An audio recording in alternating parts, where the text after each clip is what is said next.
नमस्ते, this is Mitul and you are watching planet story.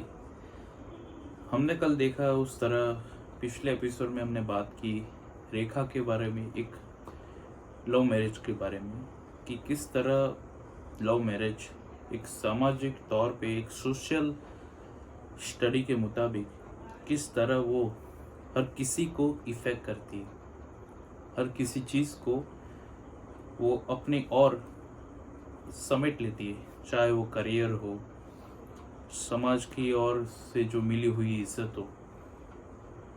खास तौर पे जो पेरेंट्स रहते हैं, पेरेंट्स की इज्जत, वो इसमें काफ़ी इम्पोर्टेंट है।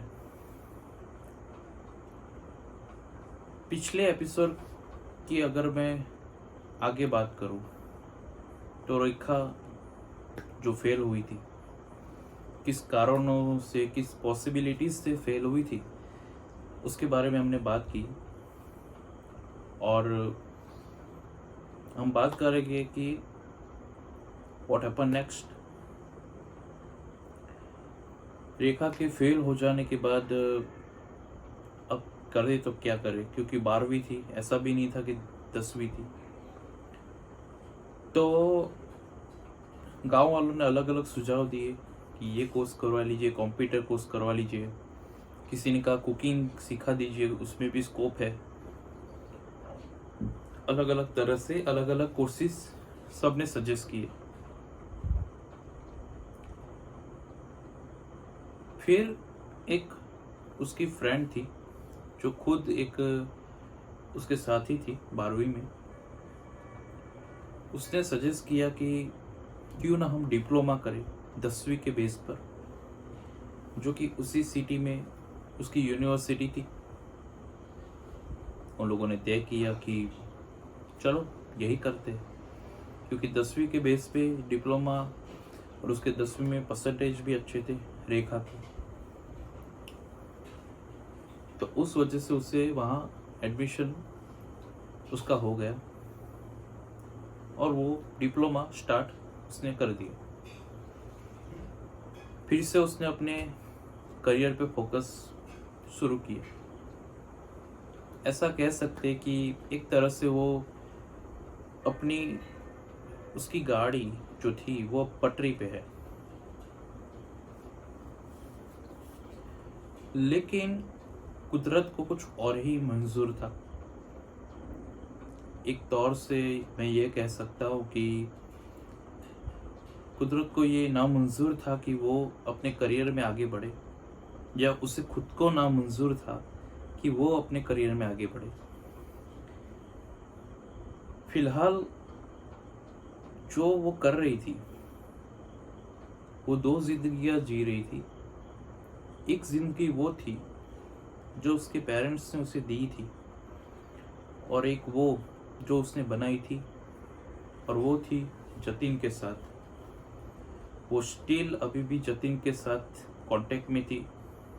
वो उसके साथ घूमती थी, उसके साथ पिक्चर भी देखने जाती थी, सब कुछ कंटिन्यू।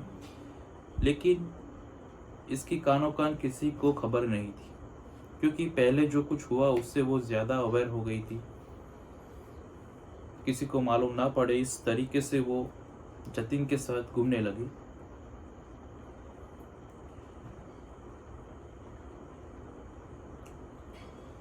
वो पहले से टॉपर थी, तो इस डिप्लोमा में भी उसने कर दिखाया, जो कि फर्स्ट और सेकंड सेमेस्टर में वो फर्स्ट क्लास लेके आई, और ये बहुत ही अच्छी बात थी। होता ये है कि रेखा जो है वो कहीं ना कहीं डर रही थी कि अगर उसका ये जो 1-2 साल का रिलेशनशिप है, अगर उसके पेरेंट्स से मना कर दिया तो क्या होगा। वैसे रेखा को पता ही था कि उसके पेरेंट्स इसके लिए कभी भी हामी नहीं भरेगी, वो कभी भी नहीं मानेगी, ये बात तय थी।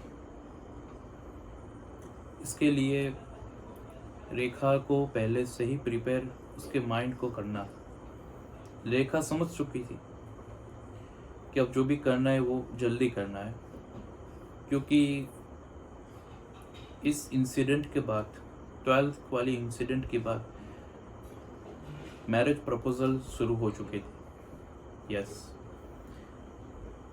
और इस बीच रेखा की टेंशन और बढ़ गई कि कहीं उसकी मैरिज ना करवा दे और जतिन के साथ उसका रिलेशन टूट ना जाए। थोड़ा टाइम बीत गया। पेरेंट्स जो थे वो इस चीज़ से बिल्कुल वाकिफ नहीं थे। महेश और मीनाक्षी को कानों कान खबर नहीं थी कि उनकी बेटी जो पढ़ाई कर रही है साथों साथ उसका एक अफेयर भी है जो कंटिन्यू है। करीबन 1 साल बाद, जब उसके डिप्लोमा के 1 साल होता है, तब वो 17 की थी, अब वो 18 की होने वाली है जस्ट। और वो प्लान बनाती है अपने कजिन के साथ घूमने जाने का। तो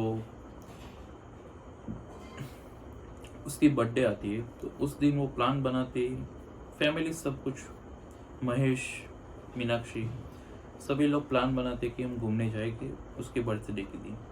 और सब ऐसा ही करते हैं, सब लोग घूमने जाते हैं, सब लोग अच्छे से घूमते हैं। किसी को भी कानों कान खबर नहीं थी, ये अफेयर वाली बात तो बिल्कुल भी नहीं। सब घूम के आ गए। रेखा जो है वो 18 की हो गई, उसकी बर्थडे थी, तो वही वो 17 से 18 उसकी 18 वर्ष की उम्र पूरी हुई। मतलब कानूनी तौर पे वो अब एक एडल्ट है।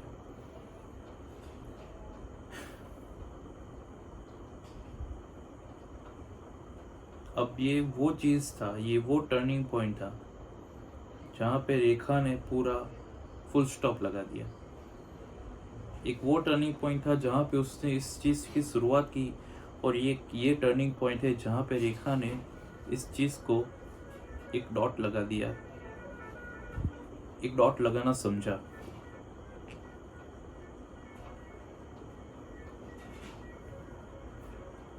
बर्थडे के ठीक दूसरे दिन कजिन्स जो आए थे वो अपने अपने घर वापस चले गए। वो आउट ऑफ स्टेशन रहते थे, वो वहाँ के नहीं थे। घर खाली हो गया। नॉर्मल दिन था। रेखा ने घर पे बताया कि मुझे असाइनमेंट सबमिट करवाने हैं, तो मुझे कॉलेज जाना पड़ेगा। और उसी दौरान उसकी फ्रेंड का भी कॉल आता है कि वो वहाँ पे उसका वेट कर रही है। तो ये एक तरह से मीनाक्षी के लिए एक कॉन्फिडेंट हो गए उनको, मीनाक्षी को, कि हाँ होगा कुछ। 9 बजे की बस थी। 9 बजे उस रेखा के गांव से उस सिटी के लिए बस जाती है। वो उसमें बैठ गई। रिटर्न कब होने वाली थी, कितने बजे होने वाली थी, इसके बारे में अभी कोई बात उसने अभी बताई नहीं, लेकिन वो बस में बैठ चुकी थी।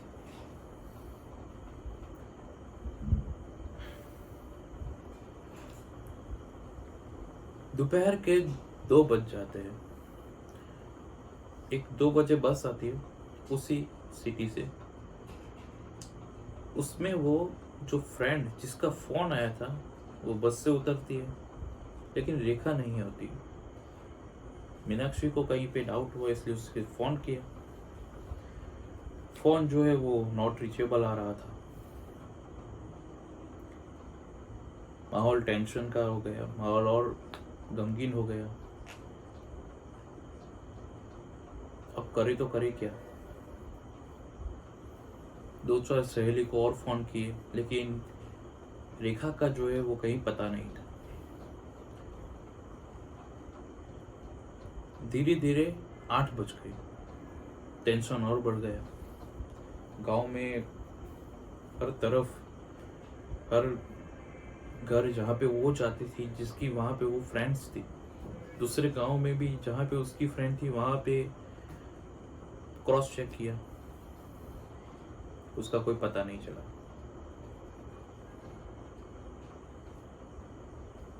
महेश के मन में डाउट हुआ कि पक्का कुछ गड़बड़ है। और महेश और मीनाक्षी ये दोनों जानते थे कि वो लड़का किस गांव का था और कहाँ का था। वो लोग फोन करते उस लड़के के घर और तब जाके मालूम पड़ता है कि वो दोनों भाग गए। जी, वो दोनों भाग गए। उन्होंने भाग के शादी कर ली।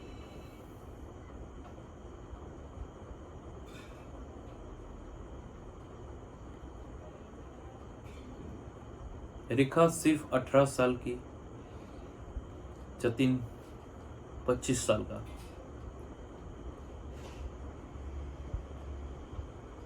एज डिफरेंस जो है, मैं ये नहीं कह रहा कि एज डिफरेंस है इसीलिए उन्होंने ये चीज किया, ये गलत है।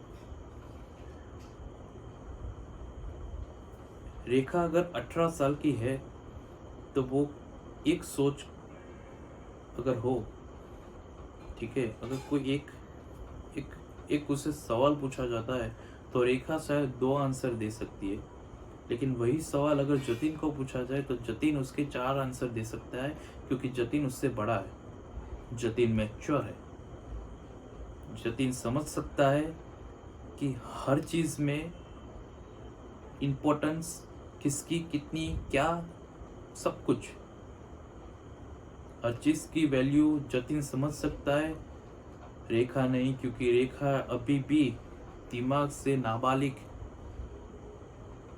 वो भले ही कानूनी तौर पे 18 साल की है, लेकिन वो अभी भी दिमाग से नाबालिग है। ये बात जतिन को भी क्लियर रखनी थी। खैर, यहाँ पे जैसे ही मालूम हुआ तो रेखा के घर पे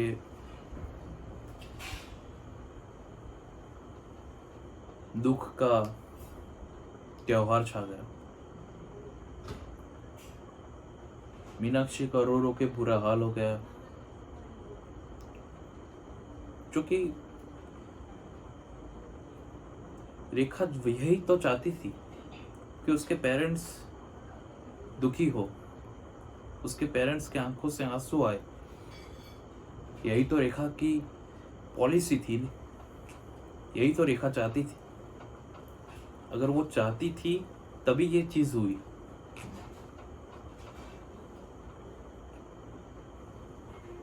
गांव में सब जगह पता चल गया कि रेखा ने ऐसा कदम उठाया है।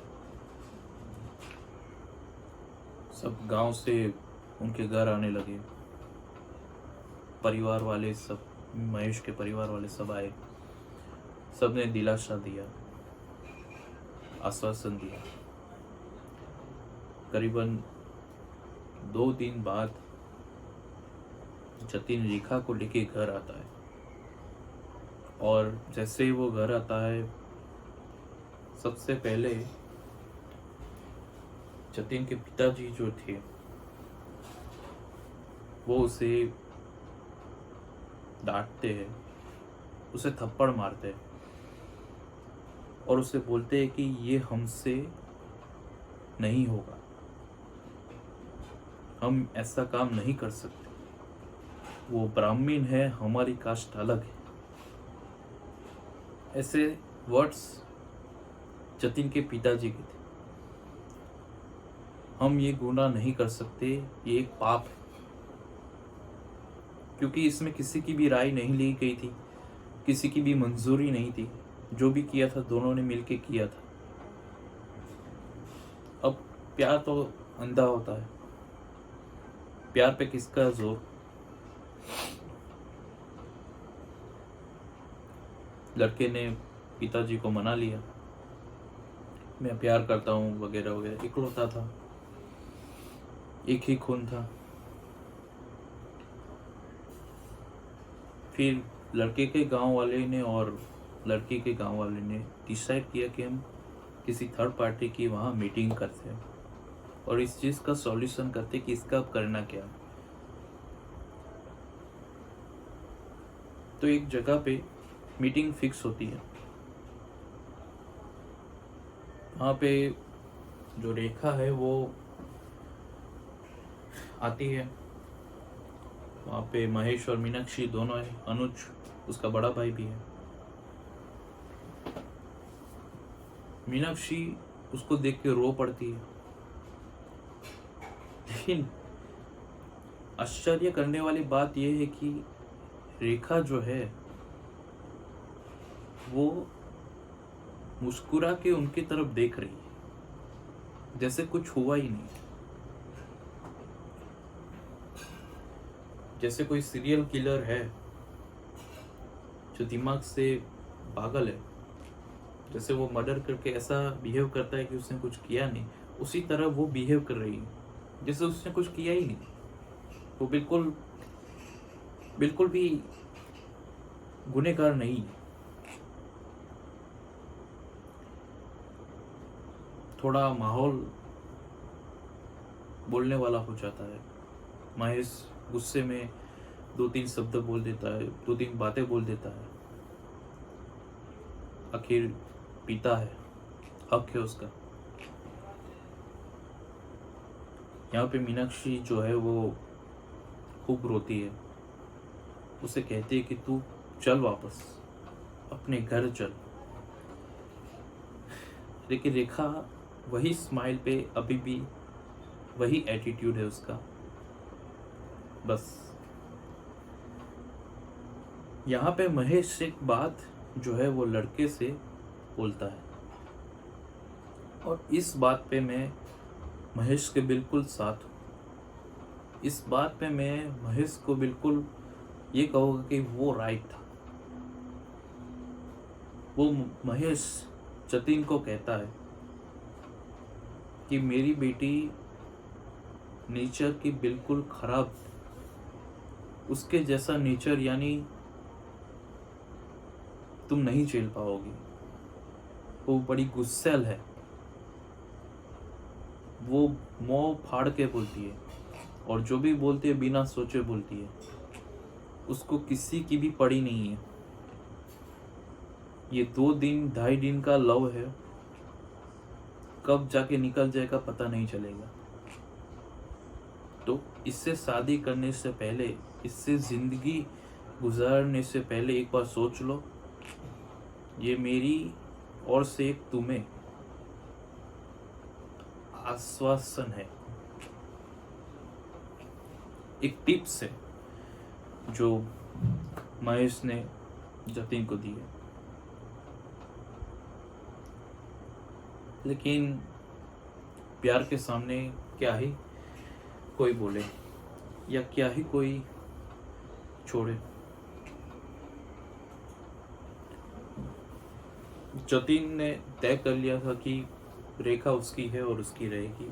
इफ एनी कॉस्ट, रेखा अगर उसे थप्पड़ भी मार दे तब भी रेखा से ही वो अपनी जिंदगी गुजारेगा, ये जतिन ने तय कर लिया। मीटिंग पूरी हुई। कुछ ऐसा हुआ नहीं मीटिंग में, क्योंकि काफी सारे लोग थे, इसलिए धमकाना या दादागिरी से लड़की को वापस ले आना ऐसा कुछ रोल नहीं था, नहीं ऐसा कुछ करने वाले थे।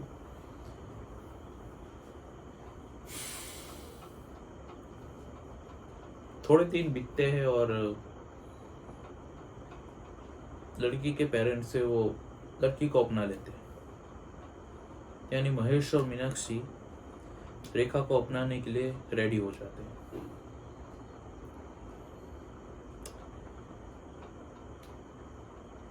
सब कुछ अच्छा हो गया, अब एक्सेप्ट कर लिया है,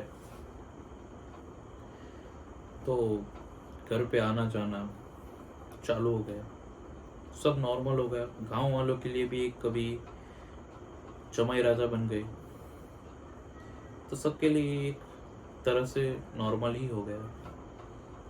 समाज में जो इज्जत थी, खैर क्या ही बोले, अब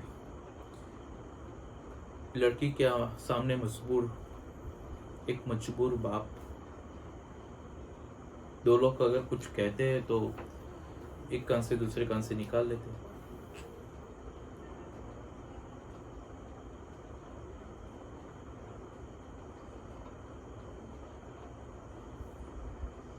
सब कुछ ठीक चलने लगा,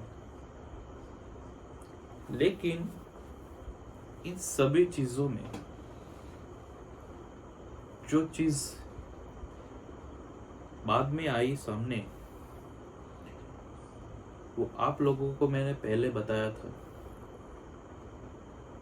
कि मानसिकता, ये मेरा आज का जो ये दोनों एपिसोड का जो मेन पर्पस है कि मानसिकता इंसान को कहाँ से कहाँ ले जाती। तो वही चीज हुई। रेखा जो थी वो 18 साल की उम्र में उसने शादी कर ली, यानी कि वो एक लिमिट में सोच सकती है, वो लंबा नहीं सोच सकती। वो ऐसा नहीं सोच सकती कि अगर अभी मेरे बच्चे हो गए तो वो ब्राह्मण में नहीं जाएगी, वो उसी के कास्ट में जाएगी। अभी अगर उसके सारे जो बच्चे के बच्चे भी हो गए तो वो उसी के कास्ट में जाएगी, ब्राह्मण में नहीं जाएगी। ये सब चीज़ें वो नहीं सोच सकती। इट्स जस्ट एग्जाम्पल, ये सारे एग्जाम्पल है जो मैंने आपको दिए। ऐसा वो इस तरीके का वो नहीं सोच सकती। करीब साल भी नहीं, 9 महीनों के अंदर रेखा जो है वो अपना असली रूप दिखा देती है। इंसान अपनी नेचर कभी चेंज नहीं करता, उसका नेचर जो है वो नेचुरल रहता है। सिर्फ तभी चेंज होता है जब समय बीतता है। जैसे कि एल्डर्स जो है वो जब बूढ़े होते हैं तो बच्चों की तरह हो जाते, उसी तरह रेखा ने अपना असली रूप, असली रंग दिखाना शुरू कर दिया। वही गुस्सा करना, छोटी छोटी बात में नाराज हो जाना, किसी के साथ बात ना करने देना, जतिन का क्रिकेट खेलने से मना कर देना, जतिन का लेट नाइट तक दोस्तों के साथ बैठने से मना कर देना, किसी भी दोस्त के साथ दोस्त के घर कहीं पर भी जाने से मना कर देना, ये सारी चीजें क्रिएट होने लगी।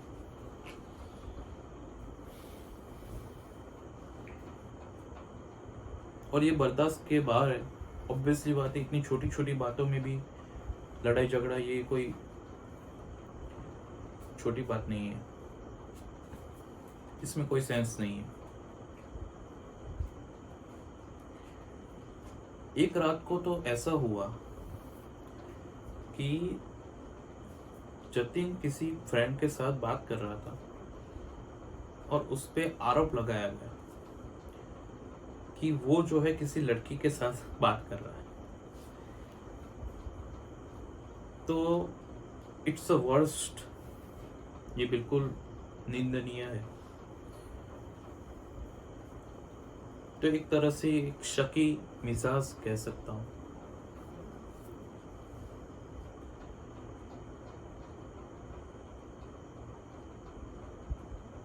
थोड़े सालों बाद बात आगे बढ़ी, दोनों में खिचखिचाहट और बढ़ गई। सिलसिला जो है वो जैसे खत्म ही नहीं हुआ, उल्टा और बढ़ गया।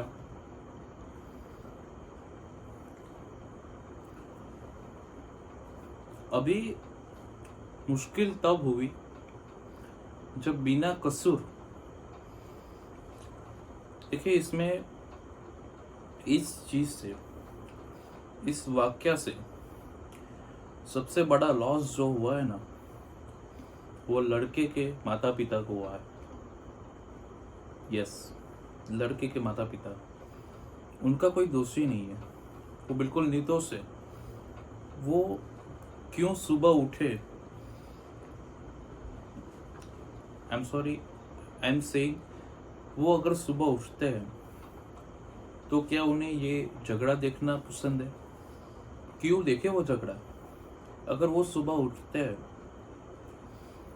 तो दोनों की तू मैं सुने, क्यों सुने वो? आखिर फॉल्ट ही क्या है उन लोगों का?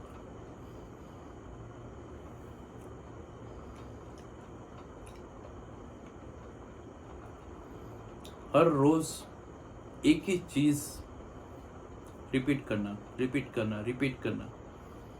झगड़ा झगड़ा नहीं है, ये एक दूसरे का बस वो है, कंफर्मेशन है, एक दूसरे को जस्टिफाई करते कि मैं सच्चा और तुम झूठ, तुम जो कर रहे हो वो झूठ। तो ये तब करना था ना जब तुम लोग शादी कर रहे थे। तब क्यों नहीं सोचा तुम लोगों ने कि ऐसे भी लाइफ में जब सिचुएशन आएगी तब तुम लोग क्या करोगे?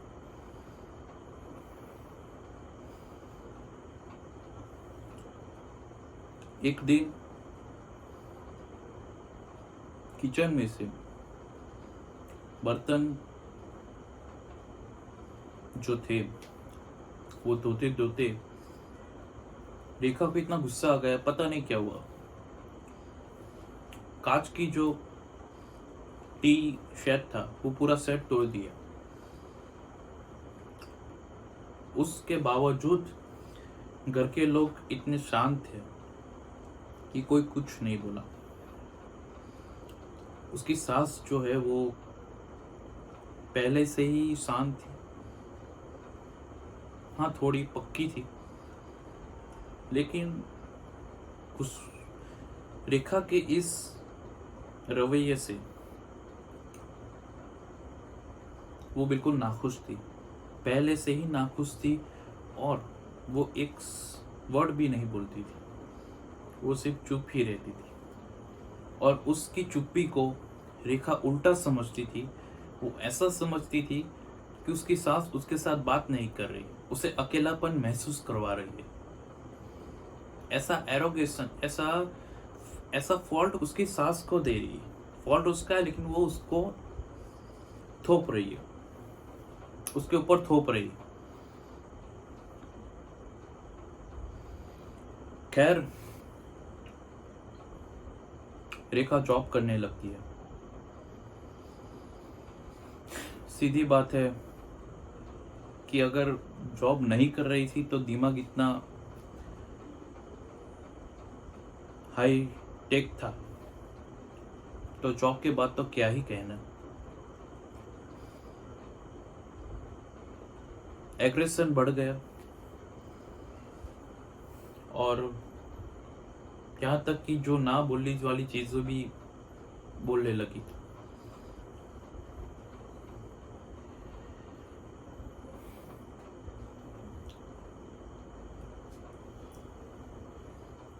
भाग्य की हुई शादी, एक लव मैरिज, कुछ इस तरह से रेखा की लाइफ में बाहर आई।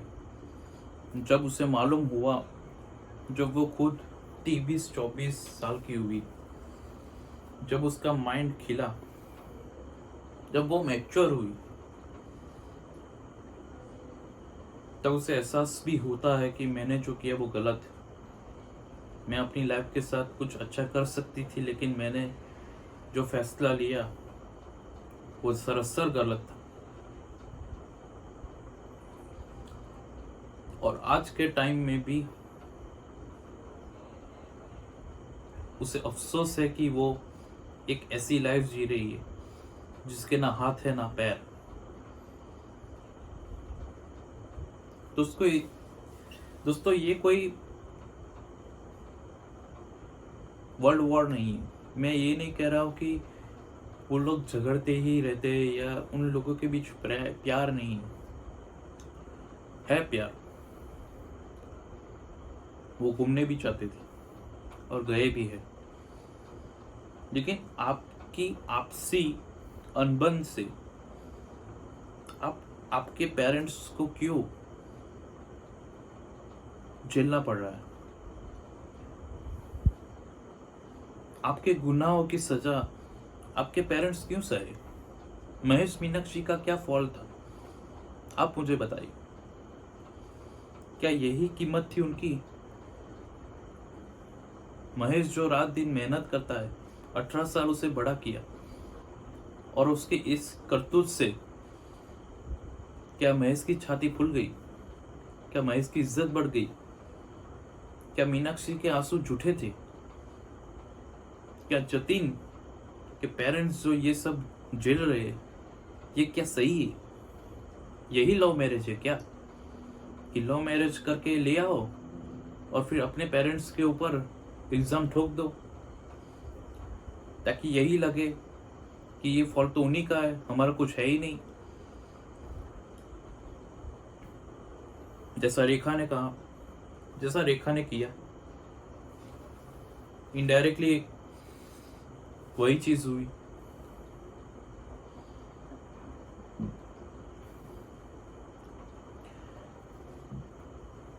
दोस्तों, इसके आगे की लंबी कहानी है रेखा और जतिन की। इसे मैं आपको कहीं दूसरी बार सुनाऊंगा, लेकिन इस सीरीज को, ये पार्ट 1 और ये पार्ट 2 मेरा आखिरी था, इसे मैं यहीं एंड करता हूँ।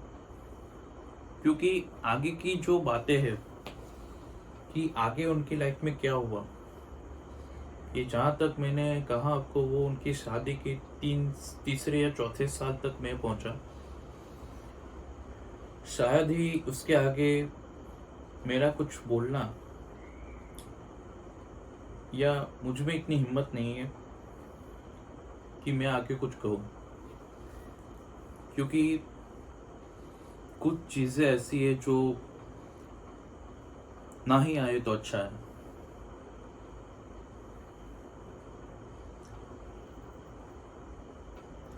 दोस्तों, ये जो स्टोरी है, इसमें बहुत कुछ सीखने वाली चीज है, खास करके आजकल के नौजवानों को। ये सीरियस, प्लीज अपने पेरेंट्स साइड देख के सीरियस हो जाओ। मैं ये बिल्कुल नहीं कहता कि love marriage is wrong thing. मैंने खुद लव मैरिज की है, मैं शादीशुदा हूँ, मैंने सेम कास्ट की गर्ल से शादी की है, ये मैं आपके सामने बोलता हूँ। लेकिन आप एटलीस्ट अपने आप को देखो कि आप मैच्योर तो हो, ठीक है? एटलीस्ट ये तो सोचो कि आप मैच्योर हो या नहीं हो, आपकी इतनी एज है या नहीं है कि आप इतना सोच सको कि आप आपके पेरेंट्स पे कुछ भी ना आने दो। वो आपसे एक्सपेक्ट करे कि आप उन्हें इज्जत दे, ना कि आप उनसे एक्सपेक्ट करें। तो इसी के साथ ये वीडियो मैं एंड करता हूँ। उम्मीद है आपको मेरी वीडियो अच्छी लगी होगी। अगर अच्छी लगी हो तो लाइक कीजिए, शेयर कीजिए और सब्सक्राइब कीजिए, ताकि ऐसे ही स्टोरी में आपको सुनाता रहूं। Thank you.